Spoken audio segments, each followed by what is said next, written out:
వెంటనే నేను తూర్పుగోదావరి జిల్లా రాజమహేంద్రవరంలోని కోటిలింగాల రేవు వద్ద మన బాధ్యత ఫౌండేషన్ రాష్ట్ర అధ్యక్షుడు అజయ్ కుమార్ ఆధ్వర్యంలో పర్యావరణ పరిరక్షణపై అవగాహన కార్యక్రమం నిర్వహించారు.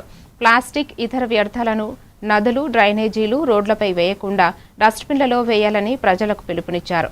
ఈ అంశంపై 100 రోజుల పాటు అవగాహన కార్యక్రమాలు నిర్వహించనున్నట్లు తెలిపారు. ఈ కార్యక్రమంలో మన బాధ్యత foundation zonal incharge Narendra, Vasant, Sindhu, Dinesh తదితరులు పాల్గొన్నారు. వ్యర్థాలను డస్ట్బిన్లో వేయడం పర్యావరణ పరిరక్షణ.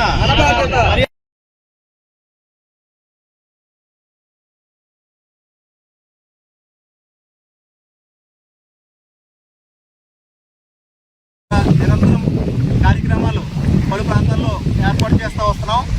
ఆ క్రమంలో మన రాజమండ్రిలో 100 రోజుల పాటు వ్యర్థాలను డస్ట్బిన్లో వేయడం మన బాధ్యత అనే అంశంపై వరుసగా కార్యక్రమాలు ఏర్పాటు చేయడం జరుగుతుంది. ఈరోజు ఆ యొక్క కార్యక్రమాన్ని మొదలుపెట్టడం జరిగింది.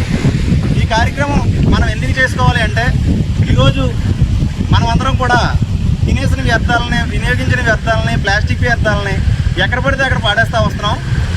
ఈ గోదావరిలో అవనివ్వండి, డ్రైనేజీల్లో అవనివ్వండి, రోడ్డుపై మీద అవనివ్వండి, ఏ ప్లేస్ అయినా సరే మనం ఎక్కడ పడితే అక్కడ పాడేస్తూ వస్తున్నాం.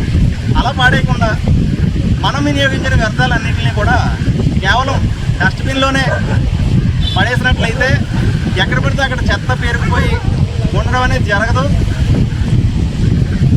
ఈ అంశాన్ని ఏదో 1 రోజు 2 రోజులు చేసి వదిలేస్తే ప్రజలకి అంత అవగాహన వెళ్తుంది. కాబట్టి సుదీర్ఘకాలం పాటు చేయడానికి